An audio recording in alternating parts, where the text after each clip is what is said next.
we are getting ready to go and get my check.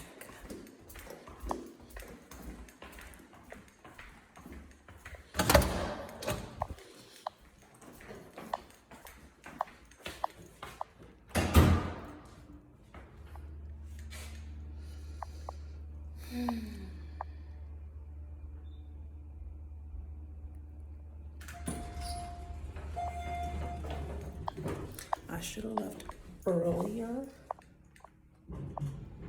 but I didn't go to sleep till I think like 2 or 3 o'clock in the morning. So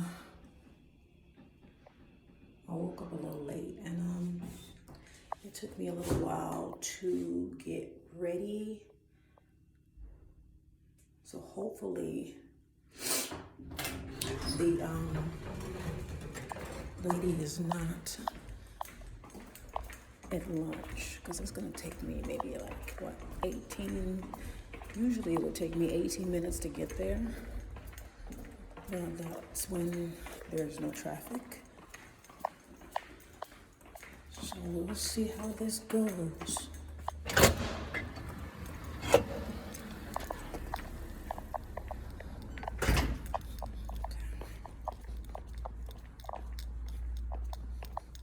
It's nice today.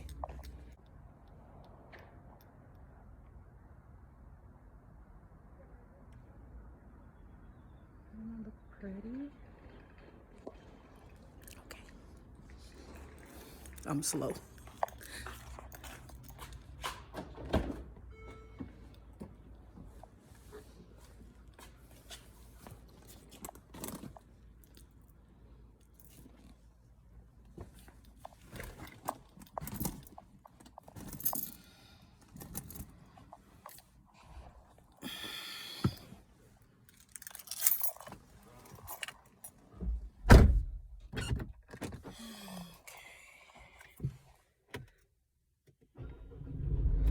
I'm glad that it's cooling down, because I don't know what happened, but I was recording and something happened.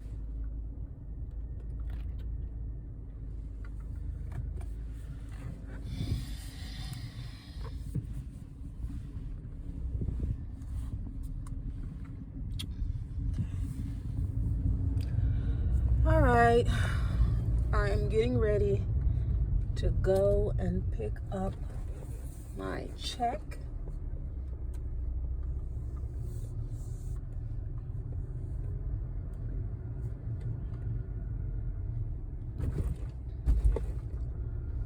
Because I resigned from that job.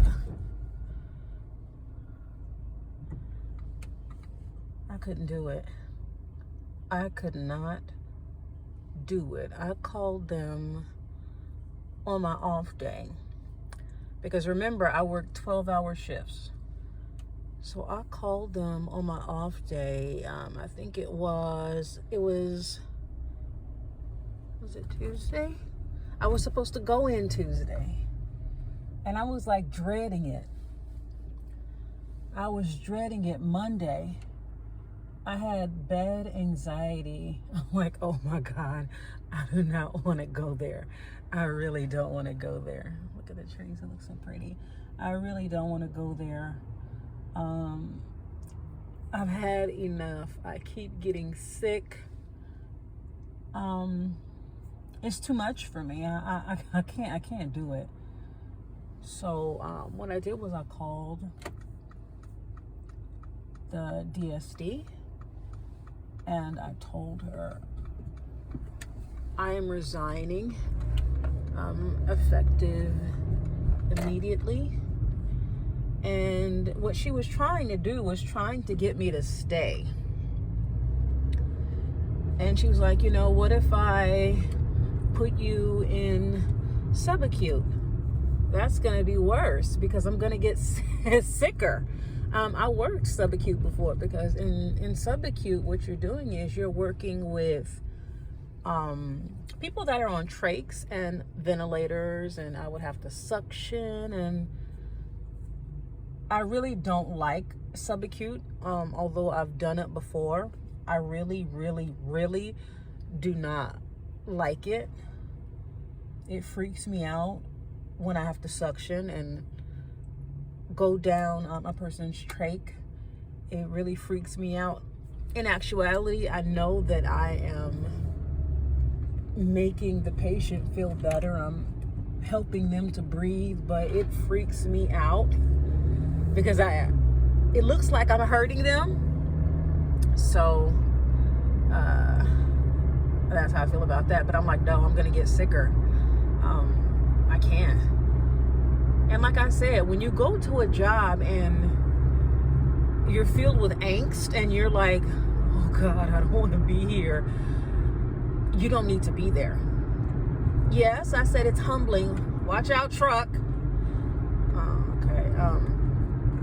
Yes, I said it's humbling. Yeah, for a day or so.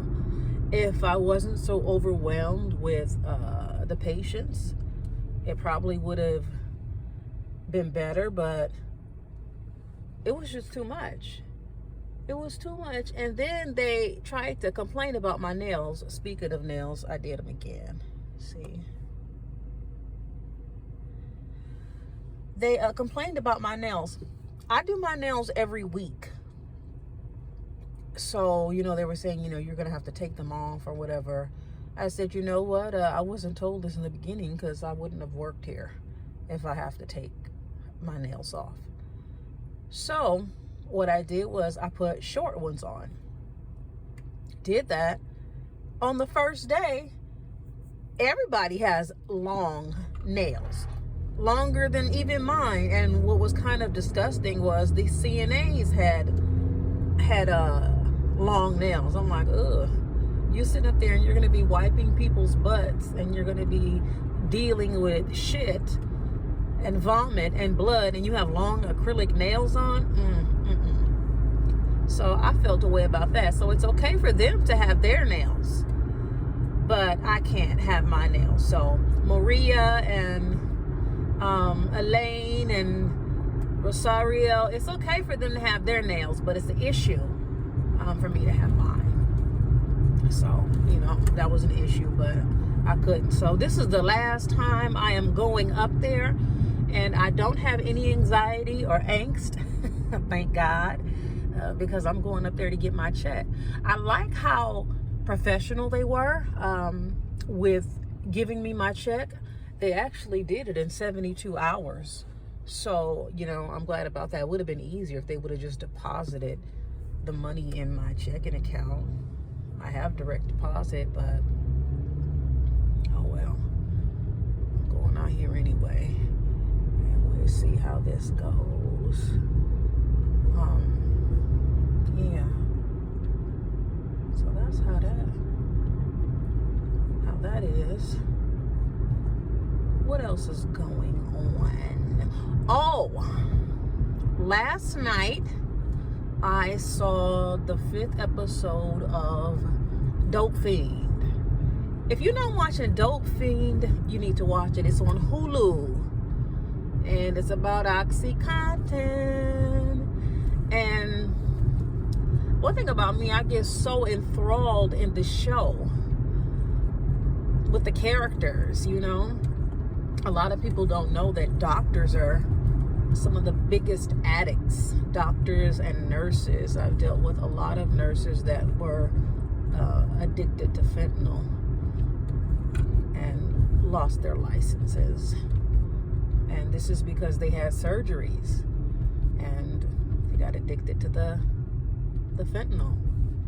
So yeah, a lot of people don't know that doctors and nurses are big addicts. So on this episode, the doctor, he's addicted to OxyContin, and he did a procedure on a patient.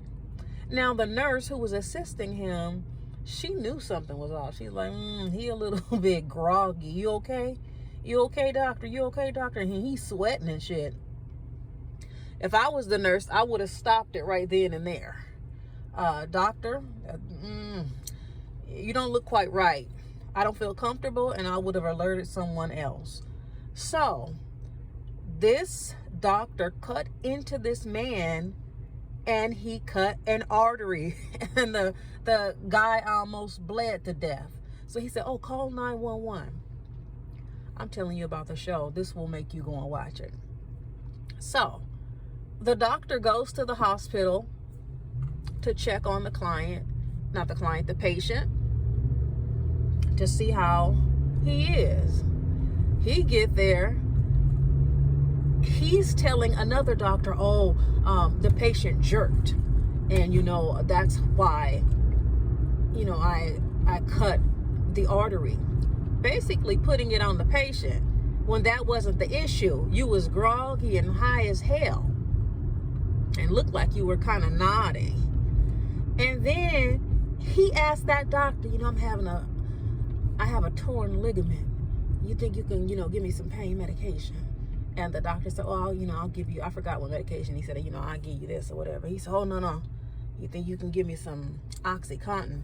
And he said, okay, yeah, I can give you 10 milligrams. He said, oh, that's not going to do it. You think you can give me 30 or 40 milligrams? Well, this doctor knows the signs of addiction or an addict, which at least a good doctor would see that this doctor is kind of fiending. The police come in.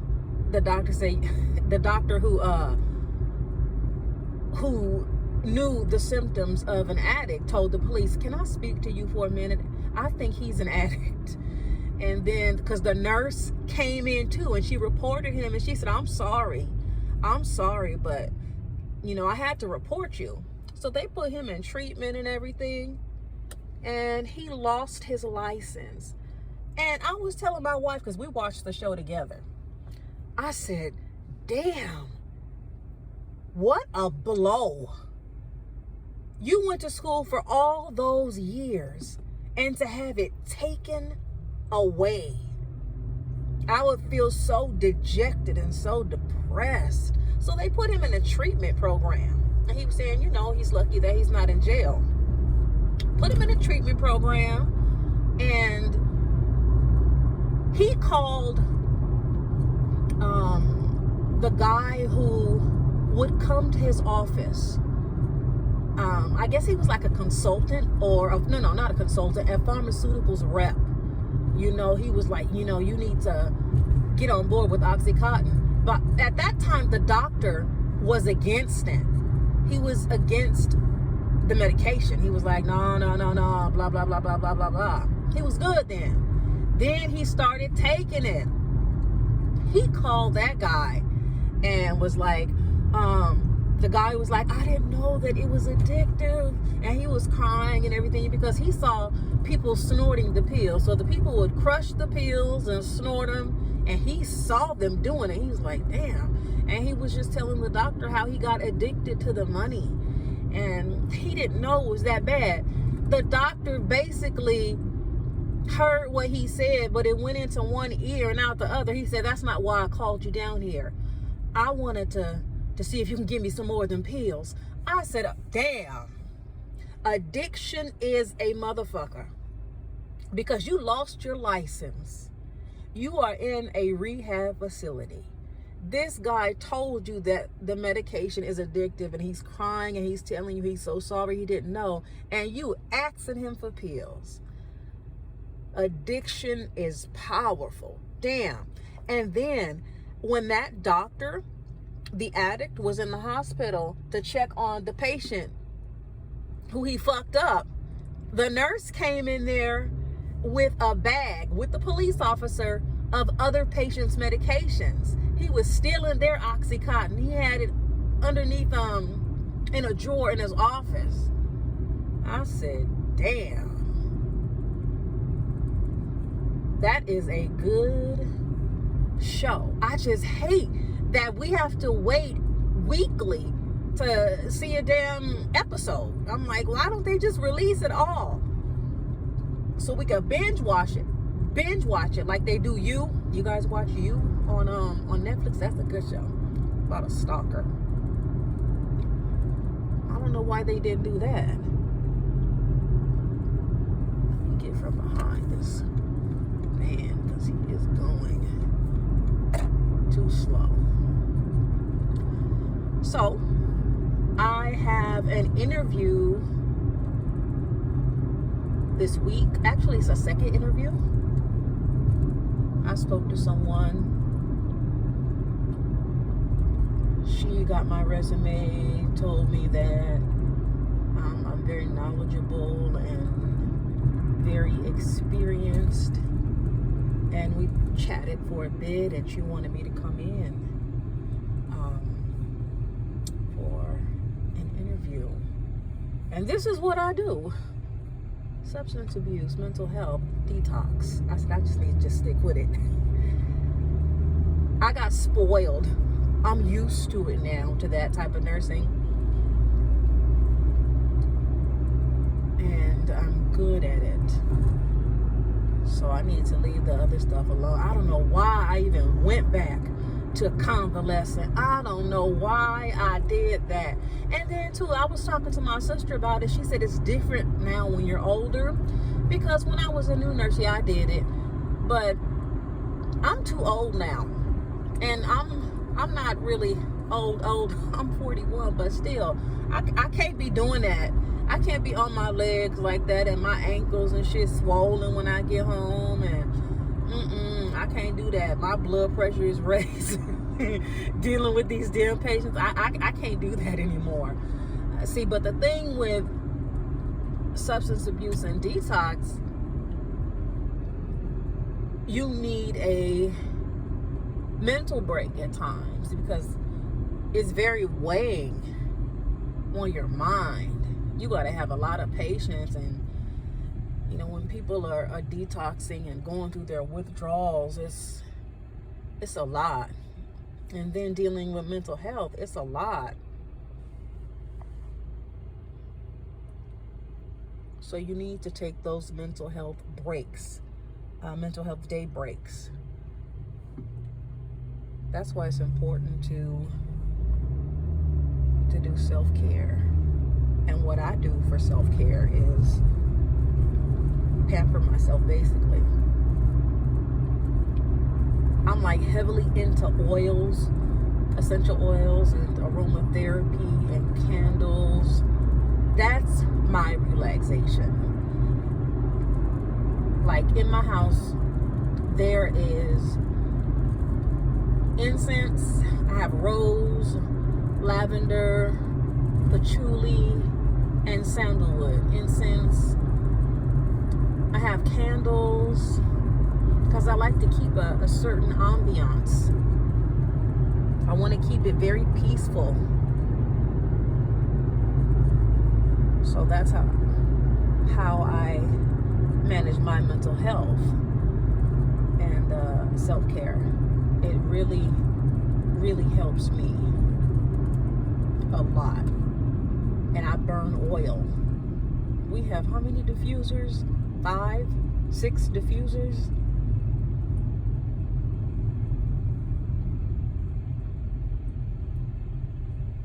Smells can change your mood. So I keep it smelling good. I keep lemon and lavender. I burn that for relaxation. With the lemon, because lemon is good for, the scent of lemon is good for depression. So I burn a lot of citrus with the lavender. I'll do lemon, grapefruit, those together. I like the combination. So yeah, that's part of my self-care. It's not too bad. The traffic is not too bad. See, I haven't even hit the freeway yet. Not hidden. I haven't even hit the freeway yet. See, I'm on the street still. This is a long street for me to get to my destination. Look at the mountains.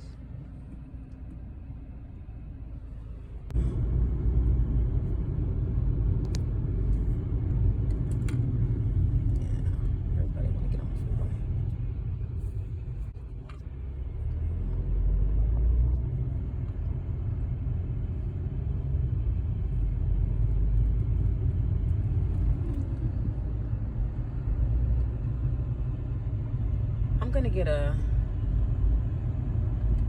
phone holder for my car. I was looking on Amazon to see which one is good.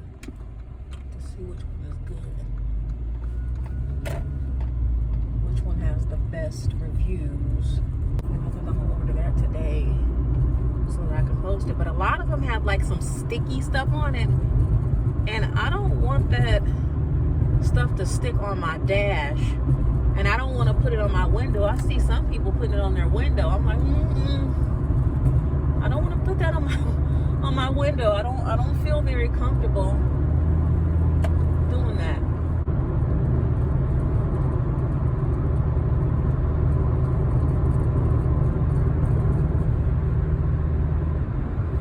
Yeah, so that interview went very well.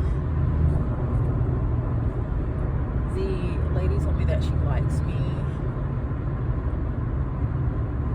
So I gotta go in Friday, and then I'm gonna let you guys know how that goes. So I'll be working with the doctor and the nurse practitioner.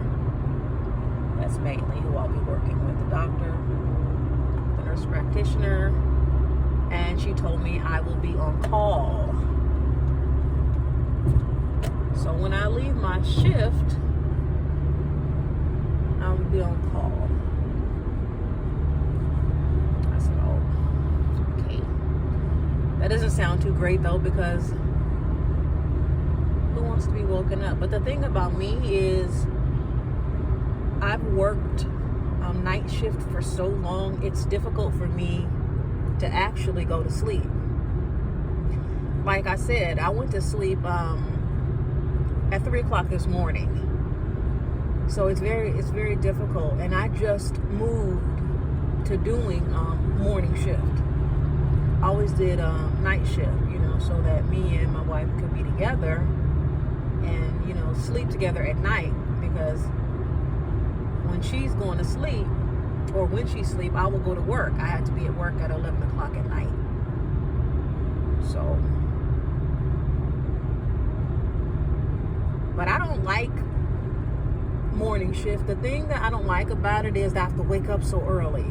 Oh, I will wake up at 4 o'clock in the morning to get out here. I don't like that.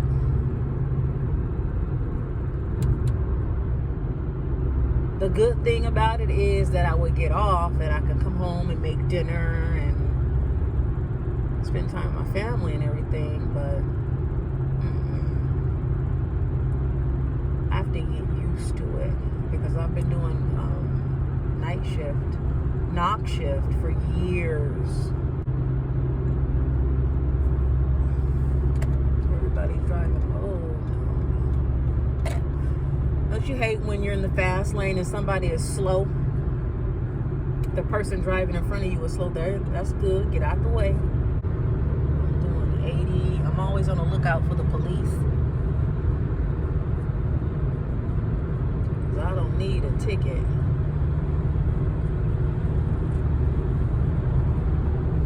They hide over here. So I have to always keep looking.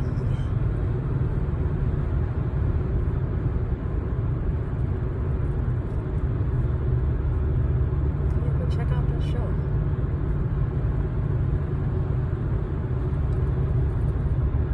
If you guys want me to talk about something in particular, let me know, and we'll talk about it.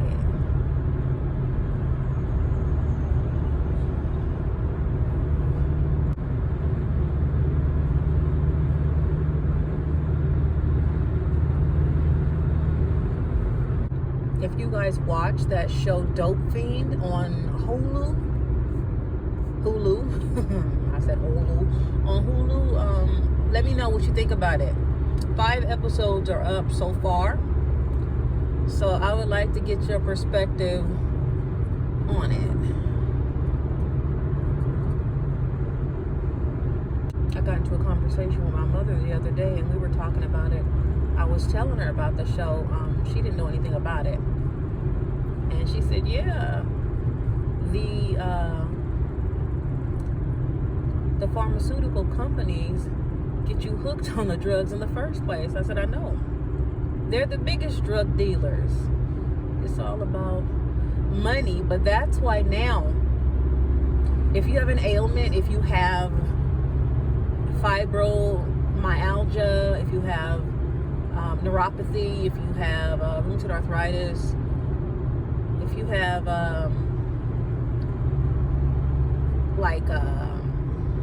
critical back pain, you have to go to pain therapy now. Not pain therapy, pain management. Sorry. Because my doctor was giving me tramadol, and he told me he couldn't give it anymore. I had to go to pain management. So, but I would only take it when the pain was really, really bad, like in the winter. In the winter time, that's when the pain is bad because it's cold. Your joints and bones hurt. So if I have like a flare-up, that's when I would get that. And like I said, I would cut that bad boy in 4 pieces.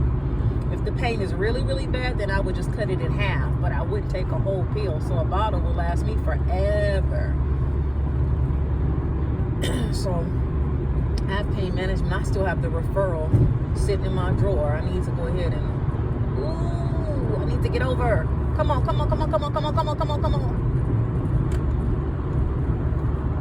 Get over. There we go. I made it. Yeah, so I haven't done that yet. I have the referral still sitting in my drawer in the kitchen. But then too, I take other medication for my anxiety that they would stop. So I said, you know what? I can just take ibuprofen 800 milligram. And if the pain is really, really bad, I'll just take an 800 milligram with 400 milligrams. And usually that will make it tolerable. And I can deal with it. Then of course I take baths in Epsom salt. Those old remedies work. My grandma used to talk about Epsom salt all the time, soaking in it. Actually, my big mama too, soaking in it because she had rheumatoid arthritis. And she was soaking her legs and her joints. And it helps with the swelling because my ankles swell really, really bad. What's that?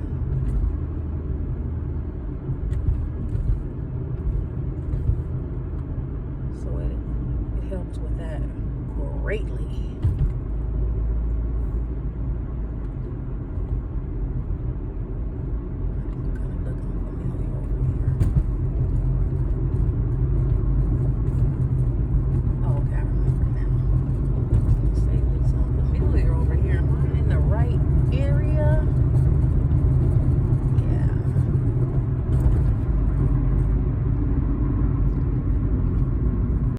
Just about here now, so I will get back to you later. If you have not yet subscribed to my channel, please do. I will be talking about so many different things. I have another channel too. It's The Voice ASMR.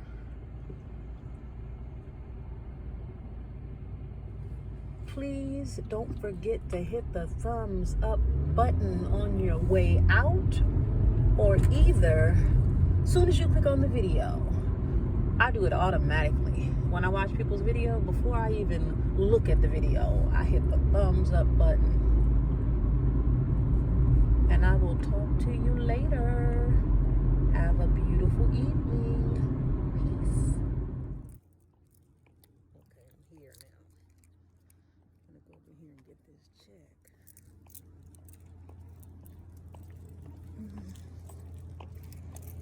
the last time I'm coming up in here. Shit.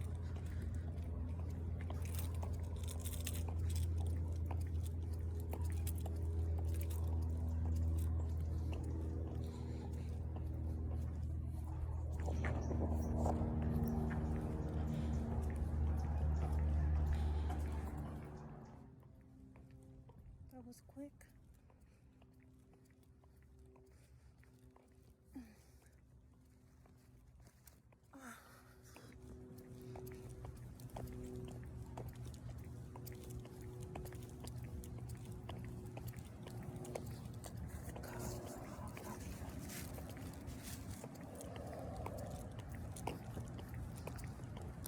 Moist.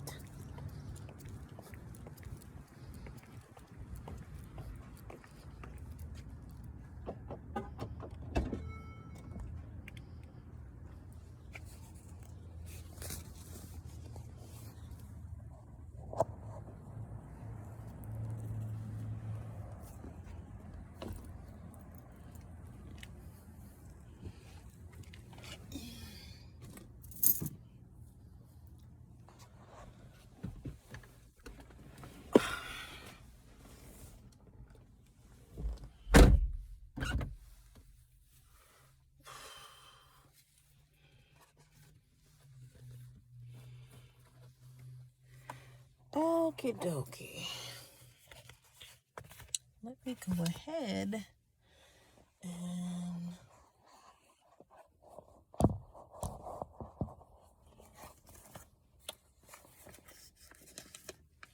she said, "Oh, I like your nails."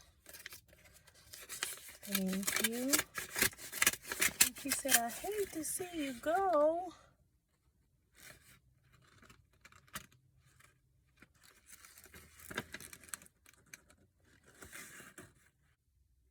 Yeah, they messed them or something. Let me go back in here right quick.